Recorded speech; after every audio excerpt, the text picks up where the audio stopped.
The French Revolution. From the time of the discovery of America and the discovery of the sea route to India at the end of the 15th century, there began a shift of power in Europe from Italy and Germany to the countries on the Atlantic Ocean, England, Holland, and to a lesser extent France. In these countries an ever stronger commercialism developed. The cities grew, and a purely capitalist industry began to develop. And with this economic ascendancy, these countries began to assume cultural and intellectual leadership. However, this growing capitalism could not in the long run find room in the old political forms of medieval feudal society. The bourgeoisie, becoming conscious of its social importance, was no longer satisfied with its humble position. The bourgeoisie, or capitalists as we call them these days, had to demand a voice in commercial politics, taxation and foreign policy. It had to oppose upper-class privilege and impose political forms within which its social and economic interests could be uninterruptedly pursued. As the new class grew stronger, it strove for a new form where, whatever the trappings, the centre of gravity would lie in a representative assembly where the wealthy bourgeois could have the upper hand. In England and in Holland, this change had long since taken place. In France, everything was in a rut. The king had unlimited power, but the high nobility and the church hierarchies had preserved and extended their privileges, which more and more had become utterly senseless, unreasonable, and untenable under the new social conditions. The class structure in France at the time. The court and the two upper estates, the nobles and the clergy, represented an exploitation which was becoming more and more flagrant. The nobles, who numbered 147,000 out of a population of 26 million, consumed 20% of the national income, and with the king, owned 75% of the land. The burden of taxation kept the urban as well as the rural population down, while the nobility and the clergy were exempt from all taxation.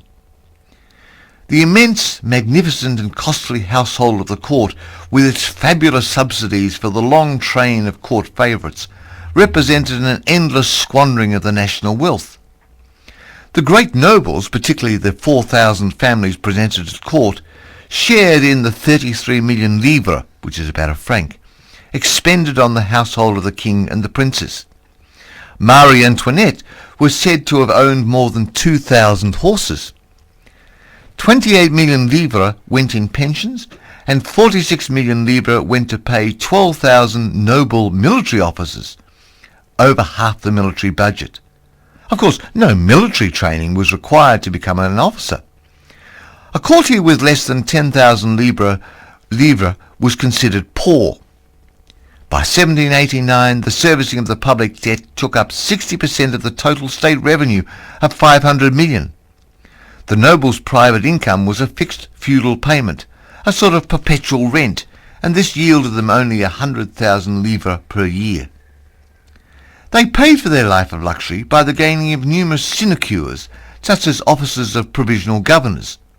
Only the nobility had access to the higher posts, while the bourgeoisie and everybody else was excluded. All sorts of personal privileges widened the chasm between the two upper estates and the rest of the people, who were called the Third Estate. The Second Estate, consisting of the church magnates, owned about 25% of the land. By 1789, all of the 133 bishops were noblemen. Most lived at court, sometimes openly living with mistresses in a style indistinguishable from members of the nobility. The small fry of the clergy had their pittance increased just before the Revolution to 700 livres for parish priests and 350 livres for curates. The ruling class was becoming demoralised. The state was simply an object of exploitation which was being squeezed dry. State offices were sold, bribery was common, the administration of justice was a mockery. The peasants were fleeced through taxes and feudal obligations and were always on the verge of starvation. Although 92% of the people lived on the land, agriculture was in a wretched condition.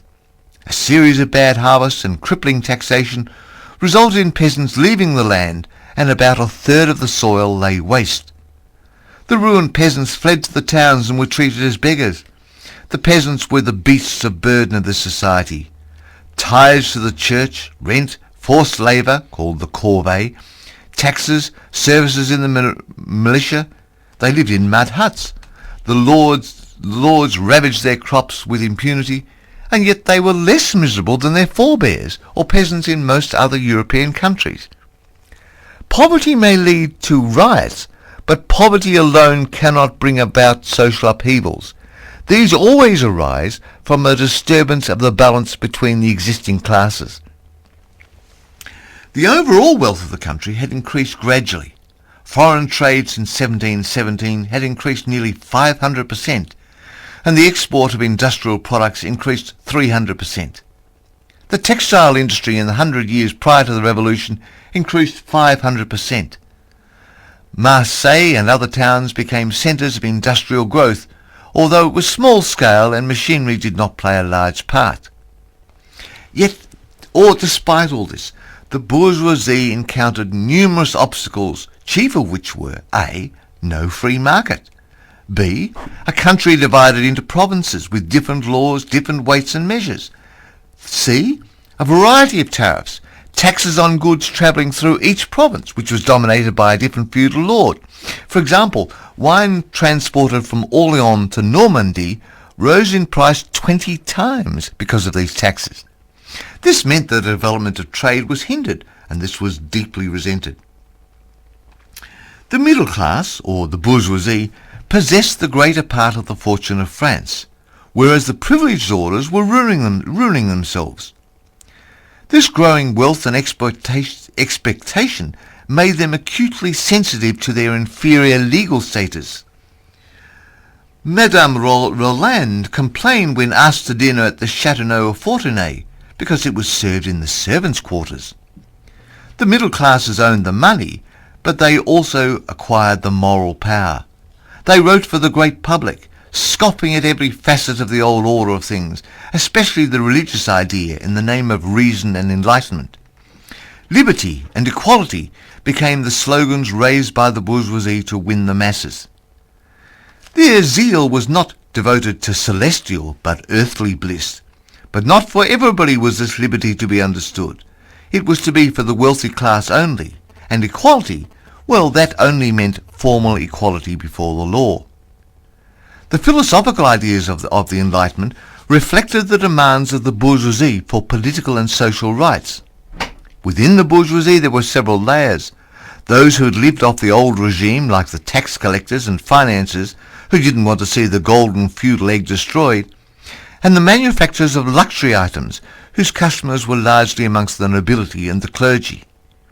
It was the trading and industrial capitalists, bloated from colonial trade and from the slave trade, who had most to gain by removal of feudal obstacles to trade and the abolition of the absolute power of the king and the privileges of the nobility. These two demands united the population in common action. A pamphlet at the time said, quote, "What has the third estate been heretofore? Nothing. What does it demand? Something. What will it be? Everything." The revolution begins. Finally, in 1789, the clash came. The financial affairs of the state were in a desperate condition. The impoverished people could pay no more, and as a last resort, the Estates General was called.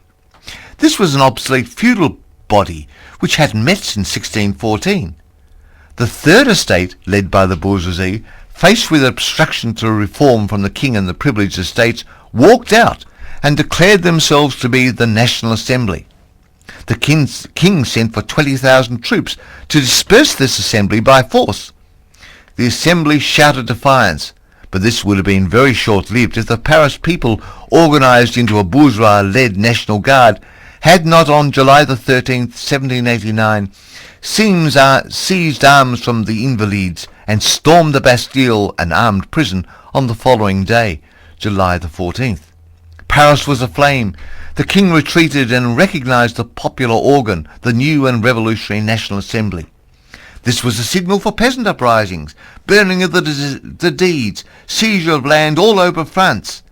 Even before the news reached the provinces, the artisans burned toll gates. Revolutionary municipalities were set up throughout France. A middle-class-led National Guard was set up to maintain order for the middle classes, because they were becoming anxious as they owned a good part of the nobles' estates. On August the 4th, 1789, the Assembly introduced progressive taxation, abolished personal servitude for the peasants, but other feudal obligations had to be redeemed by monthly payments. Until the law came into effect, the peasants were to continue as before. So, except where the masses took action, things remained exactly as they were before. Church tax privileges were removed and church land was confiscated. August the 4th also saw the Declaration of the Rights of Man, which was issued by the Assembly, and this read, "The equality of rights for all men. The law should be the same for all. All citizens have the right to cooperate either personally or through their own representatives in its formation." End of quote. Having failed to satisfy the peasants, the Assembly turned to the interests of the trading and the national bourgeoisie, as represented by a leading group in the Assembly called the Girondins. The Girondin-dominated Assembly abolished obstacles to trade in the home market, dissolved the craft organisations, banned workers' organisations and strikes because it said that these would violate the principles of the equality of man.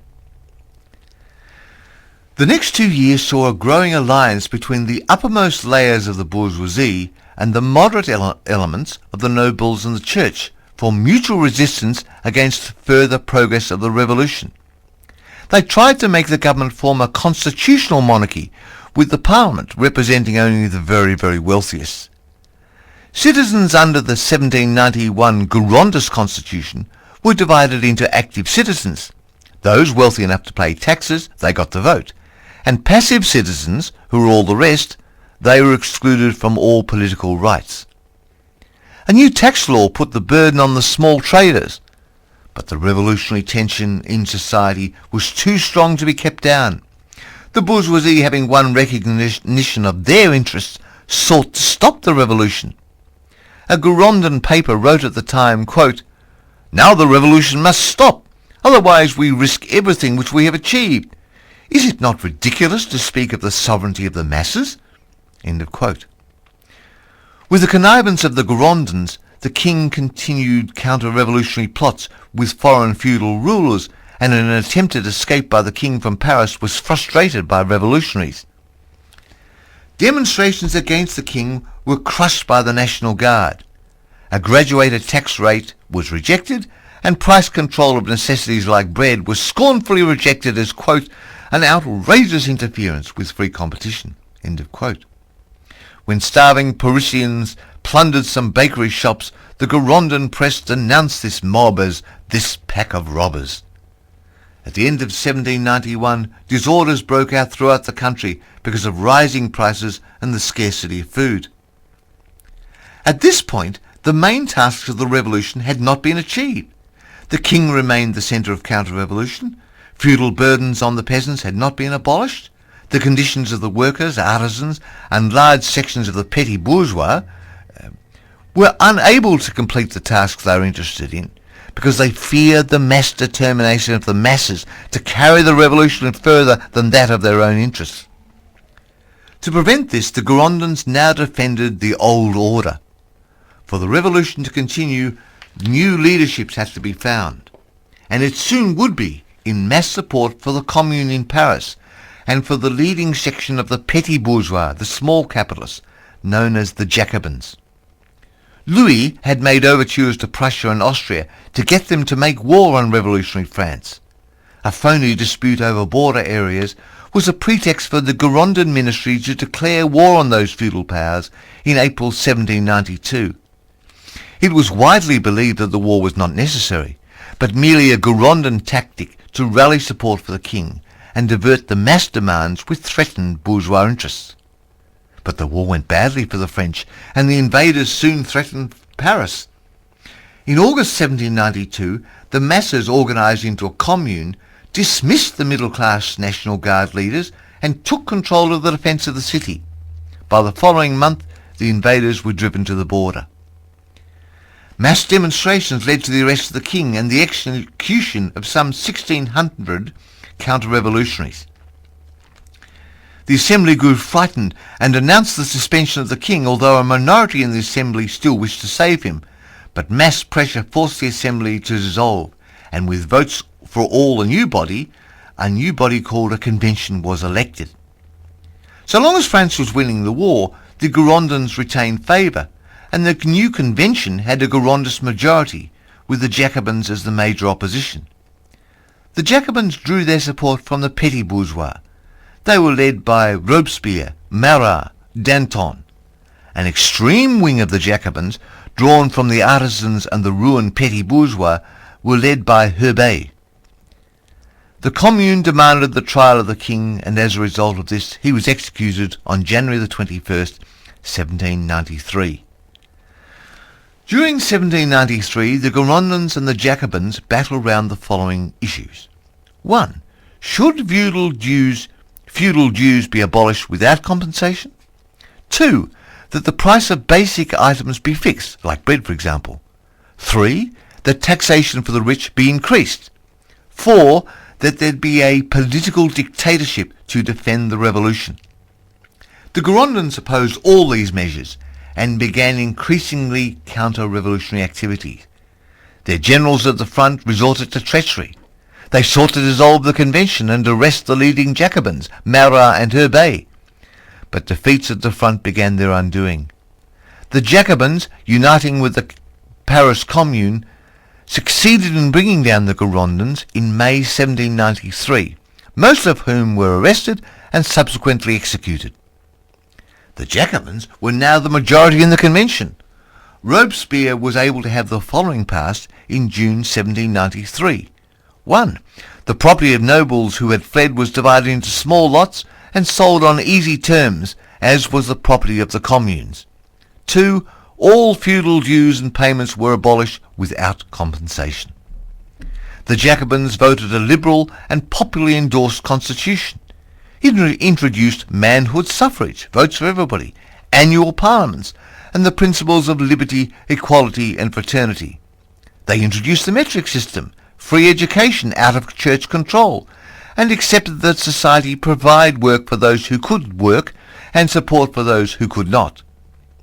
The constitution, however, was suspended while the revolution was in danger, and France was placed under a dictatorship of a committee of public safety. In order to conduct the war, the communes resorted to forced loans, grain prices were fixed, pensions for the unemployed and the aged, minimums were fixed on salaries, and many necessities. Overall control over the whole of French production was established. This economic terror rested upon the political terror. In spite of all its faults, the Commune's program of requisitions and economic control was largely successful. In October 1793, the great political trials began. The Queen, Girondins, and supporters of the nobility were executed in their thousands, both in Paris and in the provinces, by a new machine devised by one Dr. Guillotine. Revolutionary terror saved the revolution. By summer 1794, the invading armies had been repulsed and Girondin revolts had been suppressed. During 1794, factional struggles had been developing within the Jacobin party. This was inevitable. The petty bourgeois Jacobins had saved the bourgeois revolution from feudal reaction, only now to retard its development. Its theories limited the scope of capitalist accumulation by its ideas of equality, which in the economics of the day had no real chance of success. The peasants, secure on their land, were no longer interested in continuing the revolution. Speculation in supplies to the army had created a new rich. The Jacobins had lost the basis to their support, and the way was open for the return of the big bourgeoisie. The right wing of the Jacobins was led by Danton. He wanted an end to the dictatorship in order to clear the way for capitalist development. They were supported by the Girondins, who urged them to seize power from Robespierre in the name of safety of property. Robespierre had them arrested and executed in April 1794. The centre, dominated by Robespierre, was supported by the rural and urban petty bourgeois.